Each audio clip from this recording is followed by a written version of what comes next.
E o Brasil atingiu a maior carga tributária dos últimos 20 anos. E o peso dos impostos reflete diretamente no preço dos produtos. Empresários do setor têxtil calculam que, com menos impostos, seria possível aumentar a produção e contratar mais.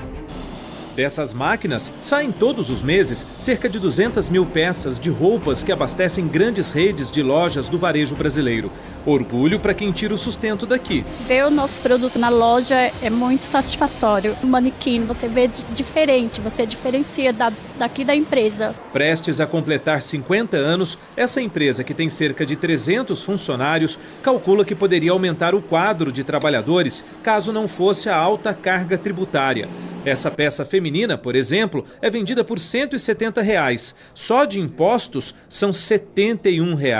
Cada máquina parada não está gerando renda, oportunidades no país, e acreditamos que isso, se não vier nenhuma mudança, mais empregos serão perdidos com esses impostos. Para 70% dos empresários da indústria brasileira, a carga tributária é o maior problema do chamado Custo Brasil. Um conjunto de dificuldades que inclui burocracia excessiva, infraestrutura deficiente e financiamento caro. Tudo isso encarece a produção e o preço de venda, tornando os produtos menos competitivos. O Brasil alcançou em 2025 a maior carga tributária dos últimos 20 anos, com os tributos representando 34% do PIB, o Produto Interno Bruto, segundo o cálculo tradicional. A CNI entende que a reforma tributária é imprescindível para dar mais competitividade às empresas nacionais e, consequentemente, incentivar o crescimento econômico sustentado. O setor defende, por exemplo, a unificação dos tributos, alíquota uniforme do IVA, Imposto sobre Valor Agregado, carga tributária sem aumento, tributação no destino, imposto seletivo e transparência. Imaginamos que até 2032, 33, o Brasil já possa ter o novo sistema tributário em plena operacionalização, com todos os ganhos e benefícios daí decorrentes. Quando tomo uma decisão, eu preciso compreender que a minha decisão tem impacto em todos os brasileiros e como isso pode ajudar o país no crescimento, no desenvolvimento. E essa compreensão de que eu, ao tomar uma decisão em maior ou menor extensão, impacto a vida do outro, eu compreendo que a liderança tem como perfil integridade e ser uma liderança servidora. Que o líder verdadeiro está preocupado com os liderados. Isso será sempre essencial. E nós precisamos construir no Brasil uma liderança forte, íntegra e capaz de contribuir para o pleno desenvolvimento do país. Uma liderança que se preocupe não consigo, mas com o todo. E a preocupação com o todo faz parte do processo de tomada de decisão no Poder Judiciário. O julgamento de ontem na Corte Maior foi marcado por recados diretos e um clima de forte tensão. Mais do que o debate sobre os limites entre os poderes, a sessão acabou revelando um cenário de desgaste e divisão interna. Segundo divulgado na grande mídia, a popularidade do ministro André Mendonça cresceu, mesmo com a derrota no julgamento. A avaliação é de que, embora tenha ficado em minoria, sua postura firme acabou repercutindo fora do tribunal. E na sua opinião, que nota de 0 a 10 você daria para a atuação do ministro nesse julgamento? Uma declaração do ministro André Mendonça está repercutindo em todo o Brasil. Em uma entrevista, ele fez uma fala que chamou a atenção e causou espanto em muitos. O país vive um momento de tensão e a declaração ampliou ainda mais os debates. Durante a manifestação, Mendonça destacou a necessidade de o Brasil construir uma liderança forte, íntegra e capaz de contribuir para o pleno desenvolvimento do país. Segundo ele, essa liderança precisa olhar para o todo e não apenas para interesses individuais. O ministro afirmou que, ao tomar decisões, especialmente no Poder Judiciário, é preciso compreender o impacto que elas têm na vida de todos os brasileiros. Ele ressaltou que cada decisão pode influenciar diretamente o crescimento e o desenvolvimento do país. Na fala, Mendonça também pontuou que a liderança deve ter como base a integridade e o espírito de serviço. Para ele, o verdadeiro líder é aquele que se preocupa com os liderados e entende o peso das decisões que afetam a sociedade. A declaração ganhou grande repercussão e passou a ser amplamente comentada em todo o país. Quando tomo uma decisão, eu preciso compreender que a minha decisão tem impacto em todos os brasileiros e como isso pode ajudar o país no crescimento, no desenvolvimento. E essa compreensão de que eu, ao tomar uma decisão, em maior ou menor extensão, impacto a vida do outro, eu compreendo que a liderança tem como perfil integridade e ser uma liderança servidora. Que o líder verdadeiro está preocupado com os liderados. Isso será sempre essencial. E nós precisamos construir no Brasil uma liderança forte, íntegra e capaz de contribuir para o pleno desenvolvimento do país. Uma liderança que se preocupe não consigo, mas com o todo. E a preocupação com o todo faz parte do processo de tomada de decisão no Poder Judiciário. Falam, né, que o presidente da República fala isso, fala aquilo, eu não fico chateado, absolutamente. Já estou acostumado a ouvir as bobagens dele, então isso realmente não me incomoda, né? E quem não tem o que mostrar tem que viver de narrativa, tem que viver de propaganda. O problema, e às vezes as pessoas não percebem, é que as pessoas, o cidadão já não se enxerga mais na propaganda. Em evento de assinatura de autorização para aporte de subsídios para 12 mil novas unidades, o governador de São Paulo deu uma declaração polêmica ao falar do atual presidente, afirmando que já está acostumado a ouvir as bobagens que ele costuma dizer. A gente, mais uma vez, celebrando a habitação, coisa que a gente tem feito muito desde o início do ano, desde o início do mandato, na verdade. E eu acho que eu não acompanhei outro secretário tantas vezes quanto o Marcelo Branco, né? Porque foram quase 200 entregas com ele. E a gente tem que, na verdade, fazer um esforço para escolher quais que a gente vai, porque às vezes tem entrega segunda, tem entrega terça, tem entrega quarta. A gente vai numa na semana, mas não dá para ir nas outras. Semana que vem tem entrega, não é isso? Na segunda-feira a gente vai entregar 4 entregas, eu vou em uma. Tem 4, eu vou em uma. Porque aí eu vou na entrega da habitação na segunda-feira e na terça-feira a gente entrega a linha 17 do metrô, a linha Ouro, aquela da Copa do Mundo.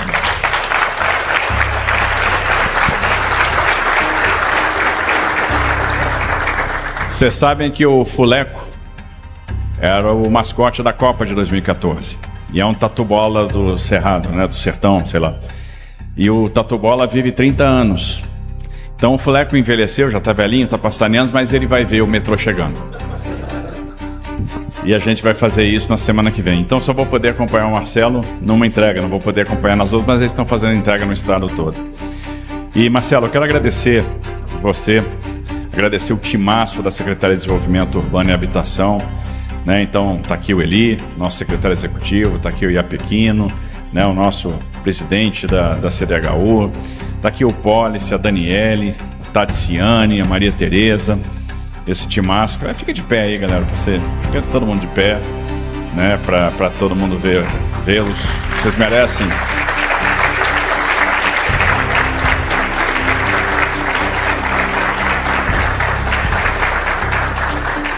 Vocês têm feito acontecer lá, senta aí, gente. Lá atrás, na época da campanha, o pessoal dizia assim, o que vocês vão fazer na habitação? Eu dizia, né, os números, eu falava que a gente ia fazer uma série de atendimentos, que a gente ia construir mais de 200 mil unidades, e muita gente duvidava. Eu me lembro que essa pergunta surgiu num SPTV daqueles, num SP2, né? E foi feita uma pergunta, quantas unidades? 200 mil? O apresentador quase que riu da minha cara, porque disse, esse cara não sabe o que está falando, né? Como é que vai fazer 200 mil unidades? E a verdade é que nunca tinha sido feito, né? Os números sempre foram bem mais modestos do que isso, e na verdade a gente tem aportado muito mais dinheiro. E procurado usar todos os instrumentos que estão disponíveis. Hoje a gente tem 82 mil unidades que já estão entregues, são 102 mil unidades em obras. E quando a gente soma a autorização de hoje com a última que nós fizemos, são 49 mil unidades. E somando esse negócio todo aí, a gente vai chegar a 233 mil unidades entregues ou em obra. Um volume de recurso enorme, o Marcelo explicou bem. A gente, nesses 3 anos, aplicou a mesma quantidade de recurso do que a gente aplicava na média nos últimos 8. Então, de fato, é um esforço financeiro grande, mas vale a pena. Quando você está entregando uma chave de um apartamento para uma pessoa que estava lá na Vila Mantiqueira, que estava na Serra do Mar e que já sofreu com deslizamento, e você entrega a chave do apartamento para aquela pessoa e ela diz para você: eu já fiquei soterrado, eu não morri por pouco, eu não morri pela graça de Deus, e agora estou recebendo meu apartamento, e ele nunca mais vai correr aquele risco e vai poder dormir em tranquilidade numa noite de chuva, porque sabe que aquele deslizamento não vai alcançá-lo. Ou para uma pessoa que sofreu a vida toda com enchentes e agora vai viver em segurança, isso não tem preço. Quando a pessoa te abraça e não imaginava que ia ter a casa própria, às vezes uma pessoa que foi vítima de violência e está recebendo a chave da sua casa, não tem preço. E aí eu devo muito a esse time que acreditou que era possível fazer. Aliás, é o governo do impossível, né? Aquilo que o pessoal achava que era impossível, a gente está fazendo. É impossível acabar com o Rodanel, estão acabando. Primeira parte a gente entregou ano passado, os 24 primeiros quilômetros. Era impossível acabar com a Cracolândia, acabamos. Era impossível chegar num contrato do Túnel Santos Guarujá, nós já fizemos, né? E daqui a pouco ele vai estar em obra. É impossível fazer um trem intercidades Campinas-São Paulo, a obra começa agora, esse mês. É impossível fazer um centro administrativo, vocês não vão conseguir botar isso de pé. Nós conseguimos botar de pé. Não existe impossível. Não existe impossível. E aí eu devo muito a esse timaço, né? E a você sempre grato pelo empenho, pelo esforço de vocês. E como é bom estar nas agendas de habitação. Agradecer ao Marcos Penido, secretário executivo de Governo e Relações Institucionais, os prefeitos que nos honram muito sempre com as suas presenças, né? O Fábio de Brodowski, a Meire lá de Badibacite, o Chicão Valadares de Morro Agudo, o professor Uca de Boituva, né? Que é o nosso prefeito em exercício, né? Que parece que o Edson está viajando, não é isso? E parece que ele foi de balão? Não? Não. Ano passado eu andei de balão, né, com o Edson. O Célio Peixoto, lá de Porto Feliz. O engenheiro Daniel, de Taboão da Serra. Priscila Gambale, que representou todos os prefeitos aqui. A nossa prefeita de Ferraz de Vasconcelos. Gilvan, prefeito de Santo André. Doutor Custódio, nosso prefeito de Indaiatuba. O Lucas Zanata, nosso prefeito de Araçatuba. O Sérgio, nosso prefeito de Taubaté. O Lagoinha, nosso prefeito de Caieiras, a Lorena, nossa prefeita de Franco da Rocha, a professora Noemi, nossa prefeita de Cabreúva, e a Cristina, nossa prefeita de Mongaguá. Estava lá no cantinho lá.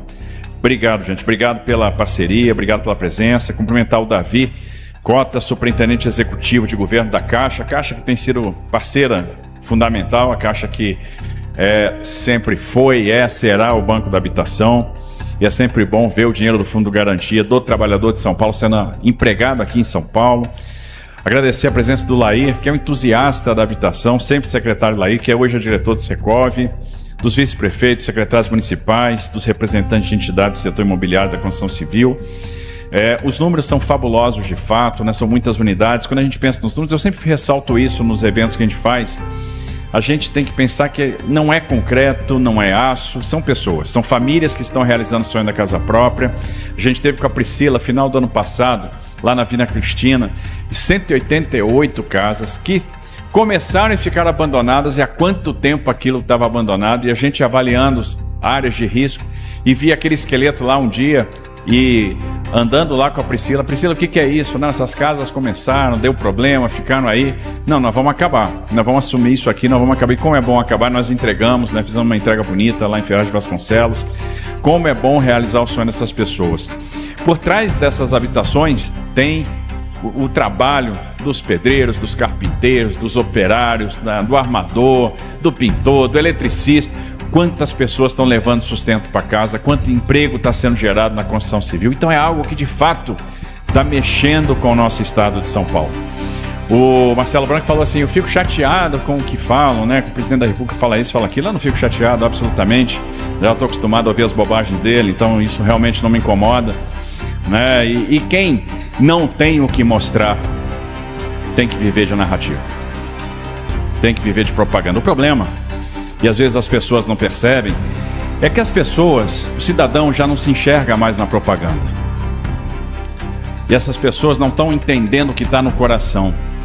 Quando alguém tem que vir para São Paulo, por exemplo, para participar de determinadas entregas, para dizer, olha, o BNDES financiou isso, ou seja, está celebrando a operação de crédito, que é obrigação do banco, como se a operação de crédito do banco fosse um favor. Ora, é a existência, é o core do banco. Porque se o BNDES não existir para financiar a infraestrutura, existe para quê?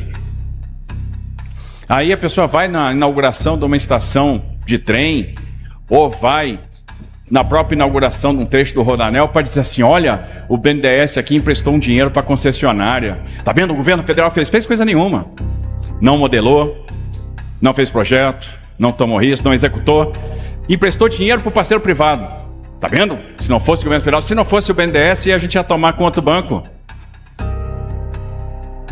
Se não fosse o BNDES, ia ser o Santander, ia ser o Banco Mundial, ia ser o BID, ia ser outra instituição. É bom para o banco ter carteira. Ora, dizer que a gente não está fazendo nada na habitação e celebrar os números daquilo que é financiado com o FGTS, com dinheiro do trabalhador, porque esse cheque que a gente está celebrando hoje, de 10 a 16 mil, é fundo perdido, é dinheiro do orçamento. E detalhe, sabe onde é que a relação Minha Casa Minha Vida em frente àquilo que está sendo construído pela iniciativa privada cresce? No estado de São Paulo. Porque a gente está viabilizando os empreendimentos com esse esforço. Porque às vezes 70%, 80%, 90% do empreendimento fecha com o subsídio do estado de São Paulo. Se não tivesse, não fechava. E a gente está botando de pé.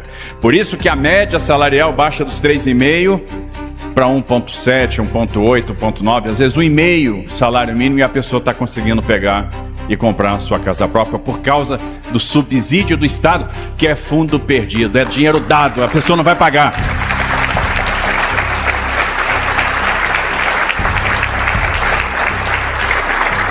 A gente não está empilhando o número com o dinheiro do próprio trabalhador que está sendo financiado para ele. Não estamos fazendo isso. Então, tem gente que entrega, tem gente que vive de narrativa. A grande questão, e eles devem estar com a pulga atrás da orelha, viu? Não queria estar na pele deles, não. Eles devem estar vendo pesquisa agora, devem estar pensando assim, puxa vida, o que a gente faz? Porque toda narrativa que a gente tenta colar, não cola, não está dando, vão perder e vão mesmo. Bom, e eles devem estar pensando, o que a gente faz agora? A gente tem que falar que eles não estão fazendo nada. Olha, só saiu porque a gente emprestou com o BNDES, não sei o quê, e trancaram as nossas operações de crédito tanto tempo. Com todo tipo de manobra, subterfúgio para não liberar. Para quê? Isso resolve o quê? A gente tem que parar de viver de politicagem. Porque tem um cidadão que está lá fora que depende da ação do Estado. Tem um cidadão lá fora que precisa da gente, precisa do nosso trabalho. E a gente está procurando viabilizar a habitação de todas as formas possíveis. Seja a provisão direta, a construção da CDHU, seja o CCA, seja o CCI, seja o preço social. Eu quero saber da minha turma lá de Embu das Artes que está aqui, qual é a sensação de ver aquelas pessoas que entraram lá no Fama e receberam seus apartamentos, como é que elas estão se sentindo agora? Olha a diferença que faz. Quantos apartamentos que foram entregues lá? Não, trabalho nosso. Trabalho conjunto. É isso que interessa. O que interessa é o cidadão sendo atendido. O que interessa é saber que aquela pessoa que estava às vezes numa área de risco, e no Fama tem muita gente que saiu de área de risco, aquela pessoa que estava numa área de várzea, aquela pessoa que saiu de uma palafita, que saiu lá do dique da Vila Gilda, para a prainha, por exemplo, um apartamento bacana, seguro. Essas pessoas estão realizando o sonho. Essas pessoas estão ganhando dignidade. E é isso que interessa. Essas pessoas estão percebendo mudança. E aí, a gente está cumprindo a nossa missão de ser agente de mudança. E isso não tem preço. Isso de fato, Priscila, não tem preço. E aí faz sentido. Então a gente não precisa, Marcelo, viver de narrativa. Olha quanta narrativa na questão do moinho. E quanta dificuldade. Porque o que eles puderam fazer para atormentar, para criar dificuldade. Eu nunca vi. Como é que se cria dificuldade quando a gente está querendo tirar a pessoa de uma situação de dignidade, tirar a pessoa da favela para dar o seu imóvel com a sua escritura, com saneamento básico. E as pessoas ainda criando problema.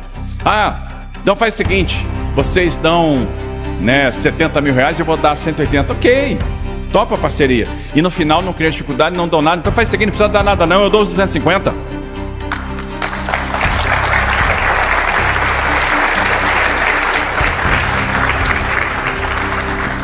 É igual agora, vai lá e cria uma manobra, junto ao Tribunal de Contas, para não ter que depois aportar o dinheiro no túnel de Santos Guarujá. Não precisa. A gente libera o crédito, eu pago 100% do aporte, não tem problema. A gente bota todo o dinheiro. A gente está a fim de fazer, essa é a diferença. A gente não vai aqui viver de narrativa não, a gente vai viver de entrega. É bem melhor viver de entrega. É bem mais consistente, faz muito mais sentido, conecta muito mais com as pessoas. E esses caras perderam a conexão com as pessoas. Nós não vamos perder não, nós vamos continuar fazendo a diferença. Então, parabéns aos 62 municípios que vão ser beneficiados aí com mais 12 mil unidades, porque a gente vai fazer diferença na vida de muita gente. Que Deus abençoe nossos prefeitos, que Deus abençoe a nossa turma da habitação, que Deus abençoe as nossas empresas, que Deus abençoe os operários da construção civil, que Deus abençoe o nosso estado de São Paulo, que Deus abençoe o nosso Brasil. Sejam muito felizes. O que o Brasil testemunhou no plenário do Supremo Tribunal Federal foi vendido pela grande mídia como uma derrota humilhante para o ministro André Mendonça. O placar de 8-2 contra a prorrogação da CPMI do INSS parecia o último prego no caixão de uma investigação que ameaçava o coração financeiro de esquemas que sangram o país há décadas. Mas, se você está assistindo a esse encerramento prematuro e achando que os corruptos venceram, você está olhando para o lado errado da mágica. O que aconteceu ali não foi o fim. Foi o isolamento estratégico de uma bomba-relógio que agora está trancada em uma gaveta onde ninguém, nem Gilmar Mendes, nem Alexandre de Moraes, pode tocar. Mas antes de eu te entregar o que está escrito nessa carta na manga que o Mendonça guardou, eu preciso te pedir um favor de 2 segundos. Deixe o seu like agora mesmo. Não te custa nada, mas para o nosso canal Zona Estratégica, é o combustível que nos faz peitar o sistema e trazer a verdade que eles tentam esconder. Se prepare, porque o que eu vou te contar hoje vai fazer você entender por que Brasília parou hoje. Deixou o like? Então vamos para o que interessa. Para entender o desespero do STF em encerrar essa CPMI, precisamos entender o tamanho do monstro. Não estamos falando de pequenos desvios. Estamos falando de um esquema que entre 2019 e 2024 arrancou 6,3 bilhões de reais diretamente das contas de quem mais precisa. A fraude é cruel em sua simplicidade. Associações fantasmas, muitas vezes operando em endereços residenciais ou salas comerciais vazias, falsificavam assinaturas para filiar aposentados à força e descontar mensalidades indevidas diretamente na folha de pagamento. A CGU, Controladoria Geral da União, identificou que impressionantes 97% dos aposentados entrevistados nunca autorizaram esses descontos. O escândalo foi tão profundo que já provocou a queda do presidente do INSS e colocou o ministro da Previdência Social, Carlos Lupe, em uma situação insustentável perante a opinião pública. Mas agora eu vou te explicar. O detalhamento desse esquema. As associações. Entidades como a ABSP e a Unacerp foram citadas por movimentarem milhões sem prestar um único serviço real aos filiados. O vazamento de dados. Como essas associações conseguiram os dados sigilosos de milhões de idosos assim que eles se aposentavam? A investigação aponta para um mercado negro de dados dentro do próprio sistema do INSS. O destino do dinheiro. O dinheiro não ficava parado. Ele circulava por empresas de fachada até chegar em investimentos imobiliários e contas no exterior. A fala de Mendonça no plenário foi um soco no estômago do sistema. Um caso que envolve roubo de bilhões de reais dos mais vulneráveis da nossa sociedade. Órfãos, avós que cuidam de netos não vão ter a resposta, ao menos do Congresso Nacional. Ao encerrar a CPMI por 8-2, o STF tentou garantir que o assunto morresse antes das eleições de 2026, evitando que o governo fosse sangrado por depoimentos semanais. O clima no plenário foi de guerra total. De um lado, ministros como Gilmar Mendes e Alexandre de Moraes classificando atos da CPMI como vazamentos criminosos e criticando a condução política da investigação. Do outro, a resiliência técnica de Luiz Fux e a firmeza moral de André Mendonça. Fux, o único a acompanhar Mendonça, trouxe o argumento da legalidade estrita. Para ele, o judiciário não deve interferir na vontade política do Congresso se os requisitos constitucionais de assinaturas foram cumpridos. André Mendonça tinha a carta na manga jurídica. Aqui reside o ponto que a mídia não explicou. André Mendonça não é apenas um ministro votando. Ele é o relator penal no STF do inquérito da Polícia Federal que investiga essas mesmas fraudes. O que o plenário fez foi matar o palanque político da CPMI, mas eles não podem tirar a relatoria criminal de Mendonça sem um fato novo gravíssimo. Mendonça já determinou que todo o acervo da CPMI, o que inclui 4.800 documentos e 48 quebras de sigilo bancário, fiscal e telefônico de empresários poderosos, como Daniel Vorcaro, seja integrado imediatamente à Operação Compliance Zero da Polícia Federal. Diante de tudo, teve a fala profética que deixou ministros sem saber onde pôr a cara. Durante o julgamento, Mendonça soltou uma frase de tom bíblico que silenciou o tribunal. Pó que está em pé, não te esqueças que és pó e que serás deitado. Fontes de bastidores interpretam isso como um aviso direto. Os poderosos que hoje se sentem protegidos pelo voto do plenário serão, em breve, confrontados pelas provas documentais que estão em sua gaveta. Ele tem os nomes, os valores e o rastro do dinheiro que financia campanhas e mantém o sistema de pé. O sistema comemorou cedo demais. Ao derrubar a CPMI, eles apenas tiraram o caso dos holofotes barulhentos do Senado e o colocaram nas mãos de um juiz técnico, silencioso e agora com sede de justiça. Como relator criminal na segunda turma, Mendonça tem o poder de pedir prisões preventivas, bloqueios de ativos internacionais e indiciamentos sem precisar de votação no plenário. A oposição já confirmou que não vai deixar o material esfriar. O relatório paralelo da CPMI, contendo provas de que o governo sabia das fraudes e demorou a agir, será entregue pessoalmente a Mendonça. A estratégia é clara: converter o desgaste político em condenação penal. Se a CPMI era o trovão, o inquérito de Mendonça é o raio que atinge o alvo sem aviso. Fox tem sido o escudeiro fiel nessa jornada, validando as provas técnicas e garantindo que o devido processo legal seja respeitado, fechando as brechas para recursos futuros de advogados caríssimos. A carta na manga é a perpetuação da prova. O sistema pode ter vencido o round político por 8-2, mas no tabuleiro de xadrez da Justiça Real, Mendonça acaba de dar o cheque-mate.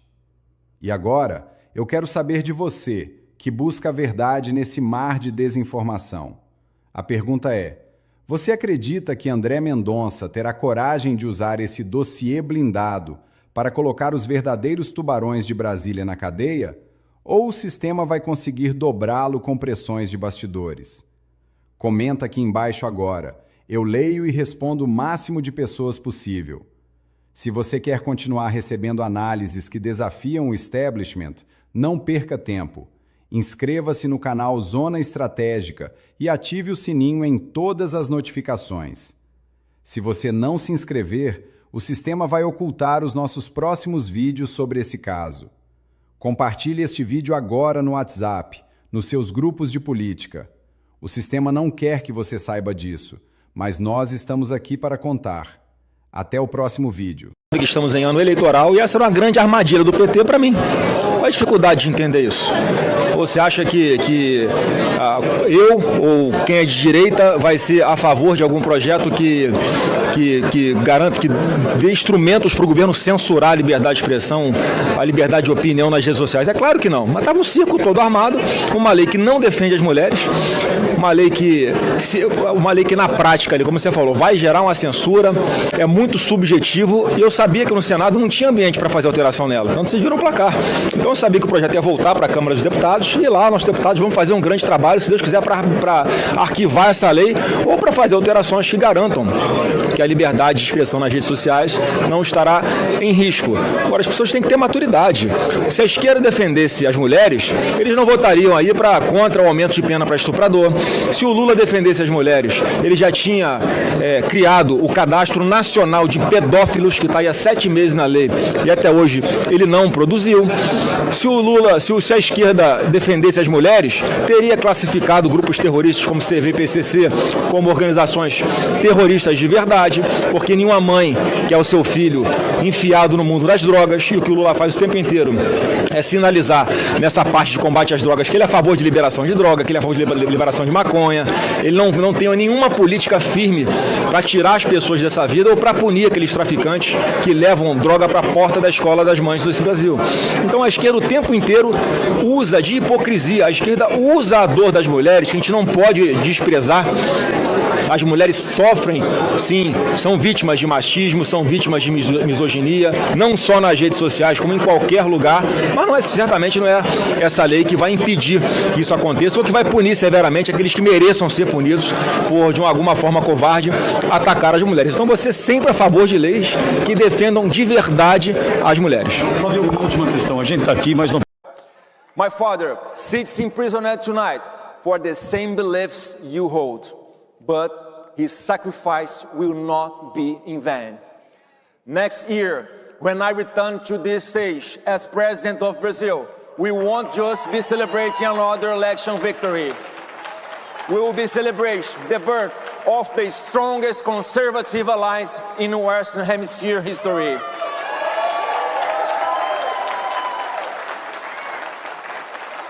The beginning of a new era, where freedom wins, where our children and hemisphere worth defending. God bless America. God bless